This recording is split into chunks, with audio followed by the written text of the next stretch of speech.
नरगिस फूल एक love story. आज आशी जब सुबह सुबह उठी तो खिड़की से बाहर देखते ही उसका चेहरा मुरझा गया। अरे कहाँ चले गए? कल तो यहीं थे।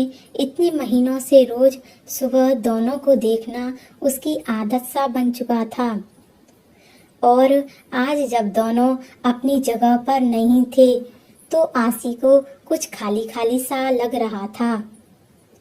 सुबह सुबह बस वो दोनों सामने दिख जाते तो आशी का रोम रोम पुलकित हो उठता था।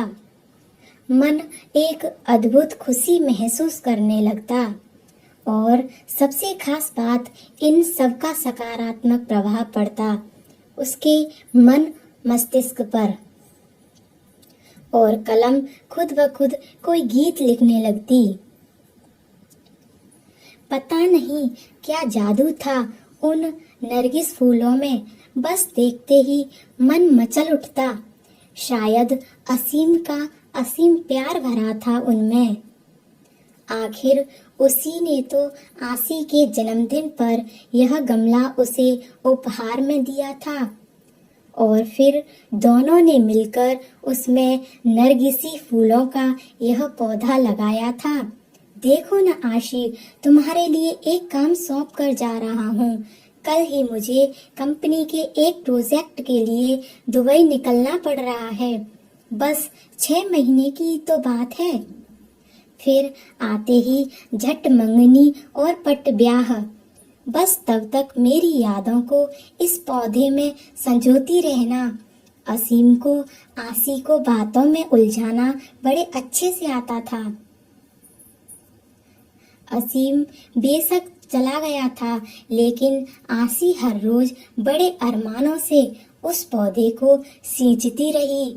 आशी की खुशी का उस वक्त ठिकाना नहीं था जब वह एक रोज सुबह उठी और उसने पौधे पर 2 फूल खिले हुए देखे, पीले रंग के।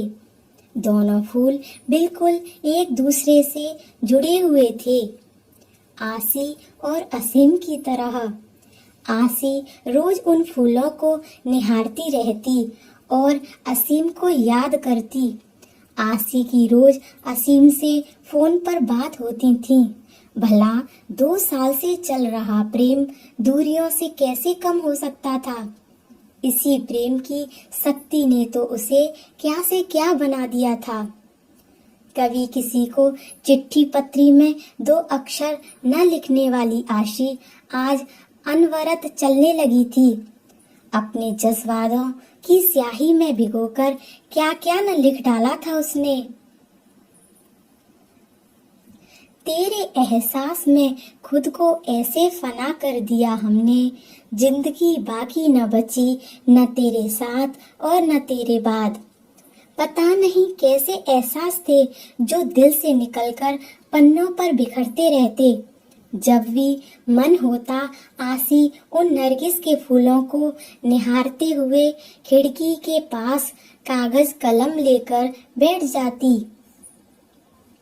माँ जब डांटना शुरू कर देती तब सुध पड़ती कि कुछ खाना भी है और घर का कामकाज भी देखना है। पता नहीं पिछले कुछ दिनों से क्या हो रहा था उसे। पतझड़ का मौसम आ गया था, फूल मुरझाने लगे थे। माली से पूछकर खाद पानी भी डाला। असीम को फोन पर बताया तो वह भी पहले खूब हंसा, फिर बोला पतझड़ बीत जाने दो, सब कुछ ठीक हो जाएगा। आशी फिर भी आश्वस्त नहीं हो पा रही थी। अब तो बसंत की बहार भी छाने लगी थी। चारों तरफ एक मीठी बिरह बहने लगी थी, लेकिन फिर भी आशी को कुछ सही नहीं लग रहा था। आज भी उन फूलों को देखे बिना बेचैनी बढ़ रही थी। आशी कागज कलम फेंककर बाहर आ गई और गमले के आसपास ही चहलकदमी करने लगी। कुछ समझ नहीं आ रहा था कि क्या हो रहा है। इसी सोच में उसे यह भी ध्यान नहीं रहा कि काफी देर से बाहर की घंटी बज रही है। आसी कहाँ खोई हुई हो। दरवाजे पर कब से घंटी बज रही है, ध्यान कहाँ है। माँ ने दरवाजे की ओर जाते हुए पूछा। इससे पहले कि आसी संभाल पाती, दरवाजे पर असीम खड़ा था, मुस्कुराते हुए, हाथों में नरगिसी फूल लिए। धन्यवाद। ये स्टोरी आपको अच्छी लगे तो लाइक करें, शेयर करें और सब्सक्राइब करें।